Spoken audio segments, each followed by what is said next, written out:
Good afternoon and welcome, Brown community, and everyone else tuning in for this very special talk today, which is the kickoff event to IFF's Weekend of Film Industry Career Chats that will take place tomorrow and Sunday afternoon. I'm Sasha Pinto, one of the directors of the Ivy Film Festival, and we are so proud to be hosting this conversation about that beautiful and haunting documentary, Time, and we're honored to welcome its award-winning, brilliant filmmaker, Garrett Bradley, along with one of its producers, Academy Award winner, Davis Guggenheim, who has not only wowed us repeatedly over the years, but is a fellow Brunonian as well. But before we get started, we'd like to take a quick minute to tell you a little bit about our beloved organization, Ivy Film Festival. So I'm delighted to pass the Zoom mic over to one of my fellow directors, Jessica Dibble, to tell you more. So Jess, over to you. Thanks, Sasha. IFF is made up of 120 incredibly talented Brown and RISD students. In addition to honoring the creative work of students during our Film Festival week, the Ivy Film Festival provides the rare forum for interaction between students and top professionals in the industry. Throughout the year, we host events, advanced screenings, and workshops in order to provide an opportunity for students to work with a wide range of individuals. For example, last year, IFF had advanced screenings in the fall, including Queen and the Slim, Knives Out, The Report, and Bombshell. Of course, our beloved festival week is the highlight of our year. I will hand it over to Claire to discuss our week-long festival that showcases the work of students filmed from all over the globe. Our festival week in April is our biggest event of the year and includes workshops and keynote speakers such as last year's Eliza Hittman, Bryan Cranston, Valerie Jarrett, and John Chu, as well as our advanced screenings like Booksmart, The Farewell, and Mickey and the Bear. Finally, our official student selection is, of course, the centerpiece of the festival. And now I'm happy to pass it over to Jess. Be sure to follow us on Instagram and like us on Facebook for exciting updates about upcoming screenings and the rest of our career chats that will take place tomorrow and Sunday.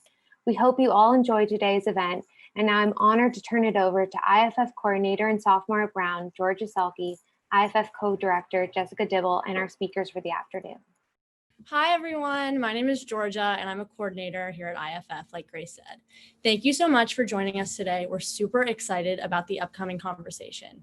Firstly, I have the pleasure of introducing Davis Guggenheim, who's a part of the Brown class of 1986. Davis is a critically acclaimed Academy Award-winning director and producer whose work includes Waiting for Superman, It Might Get Loud, He Named Me Malala, and An Inconvenient Truth, which won the Oscar for Best Documentary in 2007. He was the executive producer of Time. Now, Davis, you can turn on your camera, and Jess will introduce our other guest. I'd like to introduce our other guest who we're honored to have today with us, Garrett Bradley.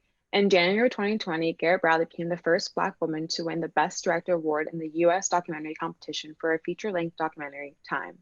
She also received the Sundance 2017 Jury Prize for the New York Times Op-Doc short film Alone, which went on to be shortlisted for the 2018 Academy Awards. Bradley's work can be seen across a variety of spaces, including her second unit directing work on Ava DuVernay's When They See Us.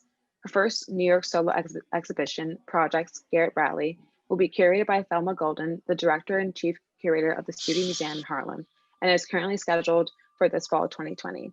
It will be presented as part of a multi-year partnership between the Museum of Modern Art and the Studio Museum in Harlem, and will feature a multi-channel video installation of her film, America. Thank you both, Garrett and Davis, for being here with us today and kicking off our IFF Weekend of Career Chats, where we have 3 days of workshops and conversations led by leaders of the entertainment industry. We are so thrilled to have your participation and can't wait to hear your thoughts and advice. Hi, everyone. Hey, that was like so gnarly. I'm so honored to be here. And this is a real world experience that we're going to be experiencing together on Zoom, guys. Hi, Davis, I can't see you, but I'm so glad I get to and be in conversation with you here. Hey, Garrett. Hey. Thank you for doing this. Of course, and I really apologize, you guys. I know y'all were waiting, and we're just this is COVID right here in full effect in New York. Tell everyone where you are and what you're doing. Okay, so I'm at the Museum of Modern Art, and I'm installing my first exhibition here, and I can give you guys actually. I don't want to lose you, so I don't want to. But this is this is where we are, and that's Vicky, who's awesome. Hi, and there's that, and there's New York, Damn. Wow. and we're here, and I'm with you. So I apologize for that beeping sound. I wish I could stop it, but I'm gonna mute myself when y'all are speaking. You know. No, yeah. So yeah, let's get started. This is amazing. Thank you Yeah. guys both so much. So George and I absolutely love this beautiful documentary and the interweaving of the original home videos with the black and white footage, and then just like the remarkable resiliency of Fox Rich. Like, it was just amazing. So we kind of want to know, Garrett, how did you get started in documentary filmmaking specifically? And was there a certain inspiration or motivation that pushed you into your career and realm? Yeah, well, I think similar to Davis, I mean, I was really lucky to have adults around me, my parents in particular, who were creative people. And I think so much of being a filmmaker or being an artist or, you know, is having the confidence to be curious, you know, and to act on your curiosity. And so I think I got really lucky. I got my hands on a little high-8 camcorder when I was in high school. And, you know, I didn't have a team of people necessarily in the same way that as you get older, you're working with large groups of people, sometimes large, sometimes medium, sometimes small. In my case, when I was younger, you know, it was just me and my camera. And so I had to think about ways that I could observe and make something within those limitations. And I think that inquiry and the power of asking questions and sort of thinking about questions as being equally as important and critical as the answers themselves has been something that has really led me as a filmmaker and a documentary filmmaker specifically, you know? Mm-hmm. Yeah. Yeah, that's really awesome to hear. I think, you know, a lot of people love and have a passion for film, but they might not be sure, you know, if they should take the plunge and like pursue it as a career.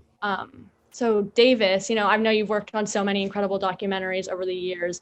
What kind of got you involved in this genre of storytelling and like led you to really pursue it kind of as your career and your work? Well, like Garrett said, I was lucky that my family was in it. My father made documentaries. He's a great documentarian. And I remember being a senior at Brown 34 years ago and thinking I'd miss the parade, like all the great documentarians, people who some of you might know some of them, but the Penny Bakers and I felt like, there's 2 places I can get work and I can't even get a job there. And so fuck it. And so I wanted to be I drove to LA in my Volkswagen Jetta to pursue a career in movies, and that didn't go very well until I sold this script for the movie Training Day, and I got fired off of that movie, and I was so depressed that I bought a little camera like you, Garrett, and I made my first documentary about public school teachers. And so it's interesting. I would say to everyone, don't trust old people when they tell you their stories, because they tend to like turn it into some heroic or tragic, very simplistic version of what it takes. I think Garrett would probably tell you that it's up and down and random, and people don't like to think it's random. So me getting fired sent me in this weird direction. But I think the idea of family, you know, Garrett's family were artists, my father was. And if you're not lucky enough to have family who does this, who is an artist or a filmmaker, I think people make family in their friends and their colleagues in the groups they work with, because doing it alone and doing it in an isolation is super hard. Mm-hmm. Wow, that's so true. I think the random part of it in life, like just you never know what the next chapter in your life could take you. And I feel like older people tend to like have this really dramatic trajectory and describing when it really is just like some moment in your life that really changes everything. And in addition to your curiosity, which I think you both mentioned. So it's great to hear your passion for storytelling through documentaries and your work, especially seen through time. And we were curious in terms of your professional relationship with one another. I know that Garrett, you were part of the Artist in Residence program at Concordia Studios. How did this come about and what was the impact it had on your work? Yeah, so just like thinking about like markers in your life, you know what I mean? That definitely change your life. I think that it was sort of it feels, Davis, in my opinion, like kind of cosmic, because, you know, Concordia is still like a new studio, you know, and the fellowship program was definitely new. And it happened to, I think, coincide in this way that was like, couldn't be planned necessarily, which was me feeling very much that I had reached sort of a glass ceiling in terms of what I was able to do, what I knew I was capable of, and what I wanted to be able to expand and experiment with. But I think specifically with filmmaking, you know, it is kind of inherently, I don't want to say elitist, but prohibitive, because it requires at a certain point, you know, not only community, but like a place to edit, you know what I mean? Editing software, and like, and really being able to expand the collaborative process in a way that I myself alone could not do, you know? And I think that the fellowship, it was the first time in my life really that someone came to me and said, like, what do you need? And I think for all the young people out there, you know, I think knowing how to honor that moment is 90% of it, you know what I mean? Knowing what you need is such an important part of life. And even if you don't know exactly how you're gonna move through that, I knew that I wanted to work with an editor. I'd never worked with an editor before. I'd never worked in an editing bay before. I'd never had a space to, you know, work with somebody like Davis, who is like a master at his craft, and be able to have very casual conversations about where I was at in my process in a way that was vulnerable and that wasn't public, you know? And so I think that time is in many ways a result of being able to have that space and have that opportunity, you know, and being able to open up the collaborative process and be trusted, you know, with resources, you know? Yeah. Yeah. That program sounds like so fantastic. And I also just think, you know, it's amazing that Concordia offers it, especially as like a relatively new studio. For the next question, kind of directed towards both of you, you've both managed to bring stories to light that have made like a very big impact on large audiences. And we all know, you know, how challenging and competitive the entertainment industry is, especially today, where it feels like there's like so much content available, like with one click, you know, there's so much. How do you guys find the stories that can kind of break through this overwhelming amount of stuff that's available? And like, what would your kind of guiding principles be in that search? Just like, you know, it could totally be about time, but maybe other too, whatever. You answer that one, Garrett. I knew you were gonna do that.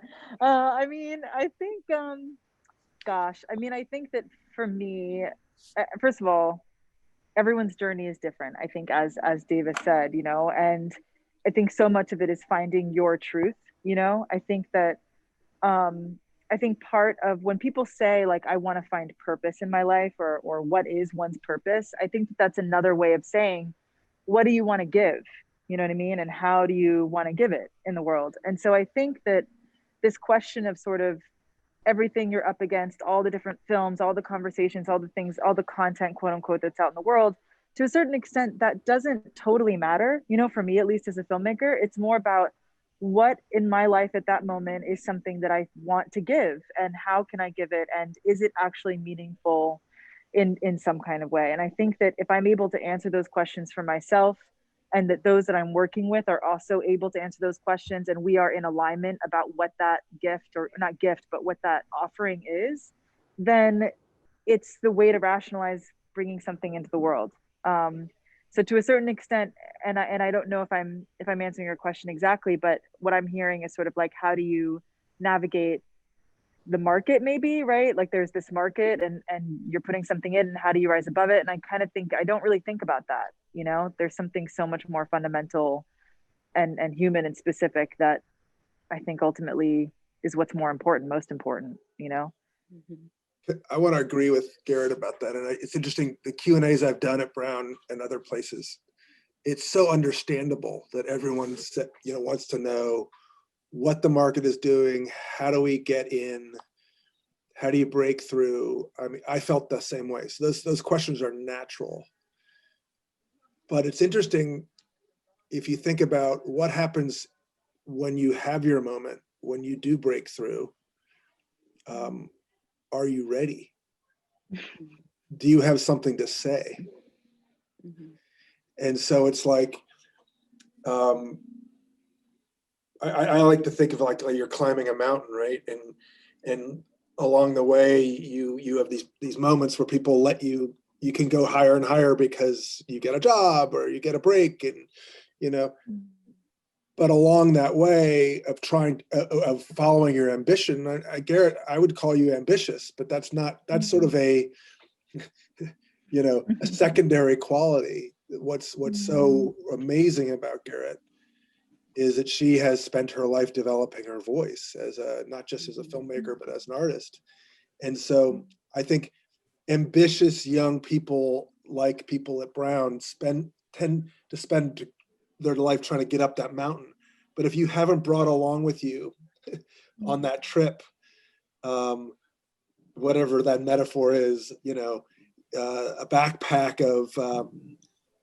of tools and a backpack of desire and what you want to give, as Garrett says, then it's not really worth it, or it's not, or you're not gonna achieve what you want. And so the world asks you to be successful, but it doesn't ask you to develop your voice and what you love and what you want to say. And those things are much harder, much more existential, much more lonely and private. Which is why I go back to a family, a network of friends. I know, Garrett, you have a network of close collaborators who trust you, and you can be vulnerable and share your triumphs and also share your struggles. And so that's the thing I don't think that colleges teach you, or often do not teach you. But it's the journey, and I didn't have it when I left Brown, so it's kind of the next stage. Yeah, I really appreciate you both kind of defining that distinction between what the world demands of you versus finding what your voice is, what your purpose is. That really would give you joy in your life. I think that's an important distinction, especially for young folks. We're kind of going to be thrown into this world not knowing what we want to do yet, but having that kind of ambitious goal in the back of your head to be successful in whatever term that is. And I think that distinction is very necessary.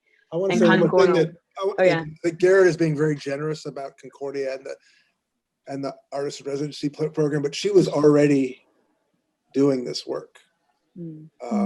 She already had what she wanted to say.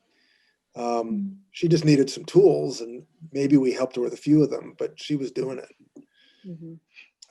So she was ready. But there were so many things I learned that I wouldn't have even, like, there are so many things you can't anticipate also, you know what I mean? Like, I think that just, there were so many inclinations I had specifically with time that I remember, Davis, you and I talking about, like, like I can just swim in images, you know what I mean? And like, I learned something about myself that I sort of took for granted, that people will receive everything I'm giving them just in this one specific way, right? And I realized that there were these other ways in which those could be reinforced in terms of how you're structuring your films and thinking about story beats and thinking in this narrative context that I was also able to talk about with Gabe Rhodes, the film's editor, which I never thought I could do, you know what I mean? And so sometimes you create rules for yourself down the line. I realized I had created rules for myself that I had rationalized being inherently me and who I was. And so if I didn't do those things, then I wouldn't be myself, when in fact, and that was why I cried so much. I was just like, fuck, this is so hard. But it ended up paying off so much, because you realize, oh no, I can be who I am and I can elevate, right? I think that's always this question. You're trying to find yourself and define yourself, and then anything that scares you, sometimes it's easy to say, oh, but that's because that's not who I am, you know what I mean? But who you are is constantly growing and evolving, and that's what pushes your work,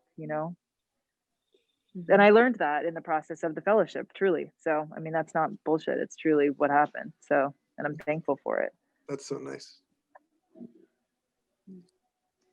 Kind of going off of your mindset and the purpose of creating time, I remember looking at an interview, and Dave, you mentioned that when you make movies, you always have an audience in mind. And I was curious if you and Garrett, if you guys had a particular audience in mind when making time.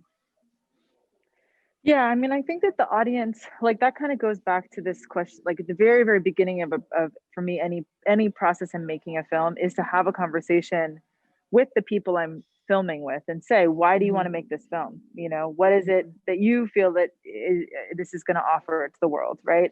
And I think that that answer is then what harnesses you and creates sort of a foundation every step of the way of the project, all the way through its distribution and through its audience, right? And I think that that's an important part of the process, because then you're not necessarily guessing, right? And you can also make creative choices that you know are targeted towards this unified sort of intention. And so, you know, for Fox and her family, I mean, their answer was, our story is the story of 2.3 million other American families. And we think our story offers a level of hope. And so for me as a filmmaker, the question then is, okay, how do I translate that and distill that? First, number one, does that align with why I'm also interested in making the film, right? And then how do I translate that and distill that into a sort of cinematic language? And so the film is for those families, but it's also, I think, and this is something we talked a lot about in the process of editing, it is a love story, you know? And because it's a love story, hopefully it also offers multiple entry points into the same issue, into the issue of incarceration, right? In a way that is twofold. For people who may not be aware of what the issue is in the country, you know, as well as those who are directly experiencing it and affected. For those people who haven't seen Time, I assume a lot of people have just watched it, but it is an exquisite piece of art. And I look at it and I go, I don't know how Garrett did it. It's so beautiful. And I'm an old man now, and I go, I couldn't have done that. I've learned so much, and you far surpassed what I could expect of myself in terms of using the nonfiction form and telling a great story. I'm in awe. I say this to Garrett all the time, but I am in awe. I am truly in awe. It's a beautiful, beautiful movie. Yeah, it really is. Jess and I were like talking about how much we were crying after we watched it, and like sending each other photos of like us crying. But it was just, like, so beautiful. And Fox, you know, obviously has such an incredible story. I feel like it has the potential to relate with really like anyone, even though she's obviously like in a, you know, unique position. She has so many qualities that are like so inspiring, and her love for her family is also just so beautiful, and I think relatable to a lot of people. So I just wanted to know, just curious, when first meeting her, and also Davis, when you first kind of learned about her, what were your first impressions, and did you both know kind of right away that this was a story that you wanted to kind of invest in, or how did that work for you guys? Well, I was actually, I mean, Fox is incredibly enigmatic and powerful, and you know, you really feel the energy of her when you're in a room with her. But that to a certain extent, to be totally honest with you, came kind of secondary to my initial intention and even thinking about making this film. I at the time was really invested in trying to create a sort of sister film or extension to Alone, which was a 13-minute film that was also looking at incarceration from a woman's point of view, from sort of the family's point of view. And it was important for me to try to think about, I felt like when that film came out, when Alone came out, it was really illuminating how little existed out there that was addressing incarceration from this perspective. And I also was very much aware of the fact that Lon, you know, was my age, had never maneuvered through the system in her life, you know, was completely new to this and was making big decisions about her life. And so for me, it was important to think about, how could I make another film that not only showed the diversification of that experience within the system, also from a woman's point of view, but also avoided a film like Alone being sort of a stand-in or a monolithic experience for how everybody is experiencing these things. Fox is a very different woman than Lon is. Their families are completely different. And so showing the diversification of personality and how one moves through time and space as an incarcerated family was really important to me. And Fox had, at that point, Robert had been incarcerated for, I think, 18 years. And so, and Fox also herself was really invested in wanting to tell her story. And so it felt for a lot of reasons like a really intuitive thing to do. And then of course, once you start to have conversations and get to know one another, then you're actually making a film that's specifically about and with and for the family that you're engaged with. It's beyond sort of these more theoretical, broader ideas. Yeah, it's really interesting. And it's interesting to say you wanted to give as many perspectives, dynamics of incarceration as possible, but sharing it from a different perspective. And I know on the last day of your shooting, which you thought, I think time was supposed to be like another short, that sister filmed alone. Fox gave you all these like 90s home video footage and obviously it's incorporated in the film. But I kind of wanted to know, like, what was it about the videos that you then knew it could be a feature-length film instead of just a short one? Well, Davis will tell you too, like, I fought tooth and nail. I was like, no, it's still a short. It's definitely a short film. Definitely a short film. And it was like, no, it's not a short film. It's definitely, I mean, and I think the reason why, again, was going back to kind of what I was saying earlier, which was that I actually, when you're, whether it's your footage or archive, my process and working with Gabe too, was to just kind of watch the footage to a certain extent without an agenda, right? And the more you watch it, the more you have conversations, the more you kind of create parameters around what you're looking for. And then you start actually creating selects and building assemblies based on some of those principles that you're creating. And so with the archive, I kept being like, oh man, like, isn't it crazy that like she put her camera in the same place that I put the camera, like, 20 years later, like, let's just lean into that, you know what I mean? And how do we weave in and out of time? And I kept going towards these more formal connections, and Gabe, and also just in conversation through the fellowship, really encouraged me to think more about, and I know this, I feel silly saying this because it's so obvious, but like, what are we actually saying with these moments, with these connections? How can we actually tie it to something that's truly emotional and that is guiding us, narratively speaking? And I think ultimately what allowed us to bounce back and forth, in a way that was, in our opinion, we tried to make feel as seamless as possible, was to go back to the question of intention, right? Like, what does hope look like? Hope, one form of hope or one form of resistance is love, Right. is unity, is maintaining one sense of individuality amidst a system that is intended to break that down. And those things are not chronological, they're not linear. And so if we could harness our choices in sort of those three principles, it would also allow it would allow the narrative to move forward while also being able to go backwards kind of at the same time. So it was, I don't know, that's a long-winded answer, but it was like, it was painful. And painful, but it turned out beautifully. And it's true, like, you really can see like easy. how the concept of time is just so fluid, and you can even see that in the perspectives of every child and her family, how they view time completely different, which I thought it was beautiful. Kind of like going off the subject of these home videos, which are obviously like such an integral part of the movie. And also I just want to say, like, we were both so impressed by how you kind of tackled this idea of what time like really is, which is such an abstract thing to think about, but you did it very poignant. My next question is, like, near the end of the film, I was really struck by the montage of the home videos that were going in reverse. And I definitely found it to be like one of the movie's most kind of emotional moments for me.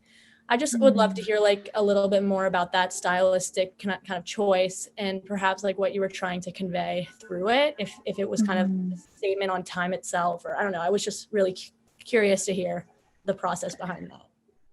Yeah, well, actually,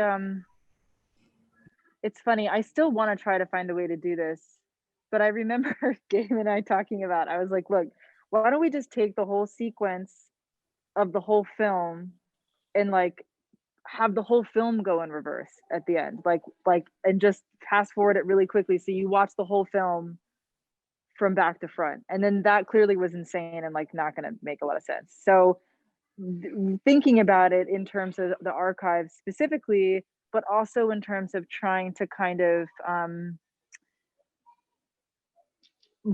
encapsulate the tension between going forward and going backwards, which is kind of what we're trying to do throughout the whole film, and to kind of have one last moment of doing that, and it's sort of the most essential, concentrated way, and kind of then allowing there to be space for a lot of different connections and interpretations to be made, clearly having that right after we see Robert for the first time, making a connection between probably the way in which he remembers things versus being able to see them for the first time, right?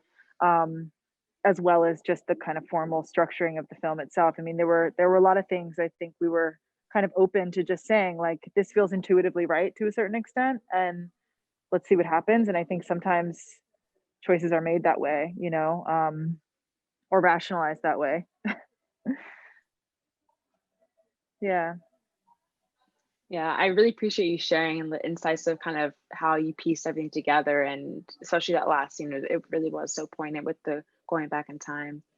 I want to ask a couple more questions just because it's almost 1 o'clock, and it's kind of going back to more about the career and navigating both of your careers at an early stage.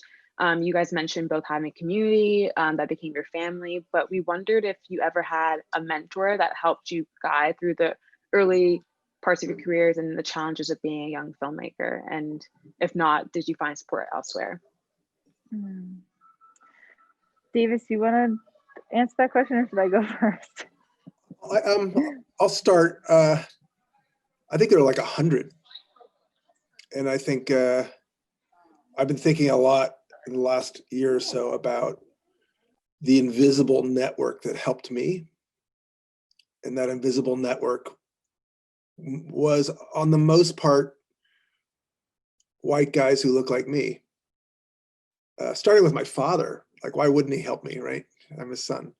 But then out in the world, and everything from some of the things that Garrett described in terms of, like, I need an editor, or what is an editor, or how do I get a job? What happens when I get the job? How do I do a good job? What do I do when I get fired from a job?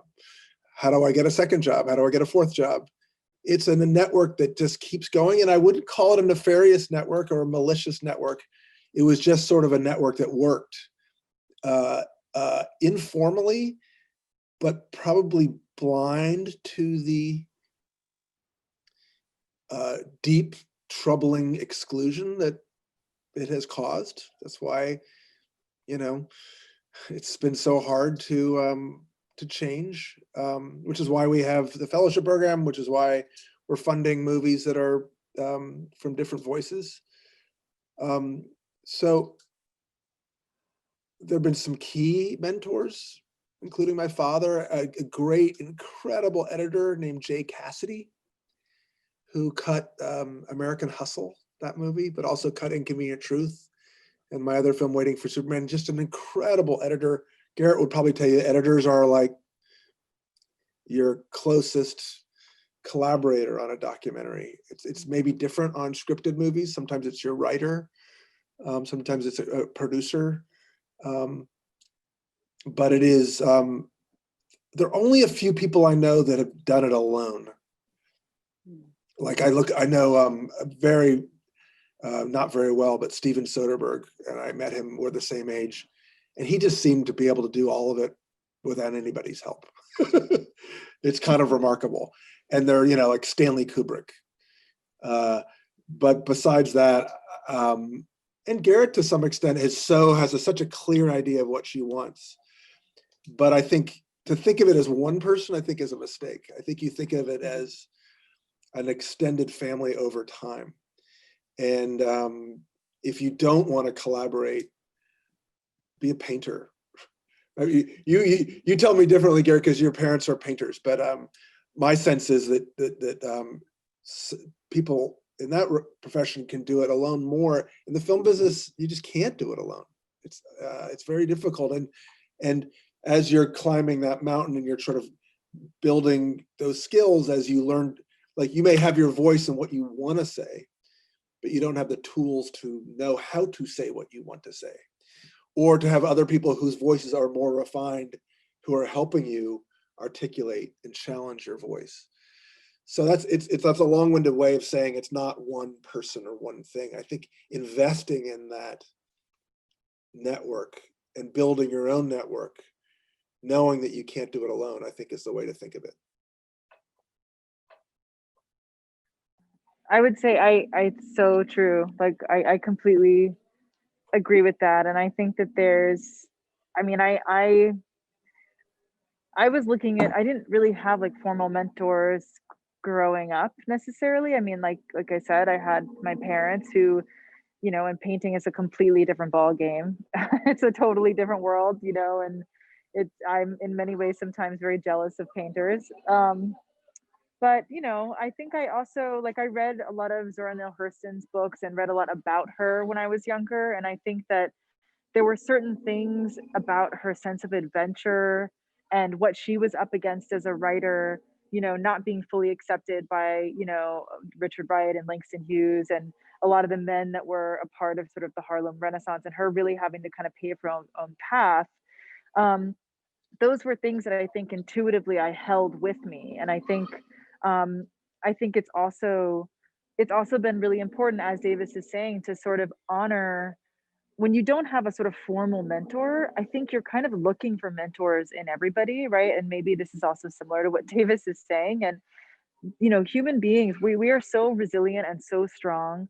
And it really just takes us believing in ourselves to a certain extent to kind of get things done. And so I think I've always been curious and interested in wanting to be engaged with a lot of different people, whether they're involved in film or not, you know? Um, so, and honestly, it's been since I was older in life that I feel like I've met more mentors, you know, like Davis, I'm sorry to say, but you know, I never have been able to sit in a room and like have a conversation about my practice that's specifically about some of the things I'm grappling with. I didn't have that privilege when I was formulating a visual language for myself, you know. I mostly felt like a total fuck up most of the time, you know, and was like just barely getting by, you know what I mean? Like, good thing I got lucky this time, you know, that no one thinks it's like terrible. And that's kind of how maybe you always feel like that, actually, you know. Hey, like you're getting away with something. I just turned 57. I woke up feeling like a fuck up this morning. You're not fuck up. Oh my You're God. No. I could go on and on. That's another Q&A. We'll talk about. Yeah, that's really great. Like really relevant information. I think you guys are all right with everything you've said. I know we're running really close on time, so I just maybe like a one sentence answer for this last question, but we'd love to kind of wrap it up by asking you guys your advice for budding documentary filmmakers who might not know where to start. They might not have any connections or experience in the industry, maybe coming out of college. So maybe just like a quick one sentence, you know, what you would suggest to these people that might be watching. Yeah, I mean, I would just say do it by all means necessary, and don't worry about where it's going to go, you know, like just make something. And even if it's, yeah, don't worry about the end destination, focus on the process. Yeah, that's right. I agree. There's no halfway.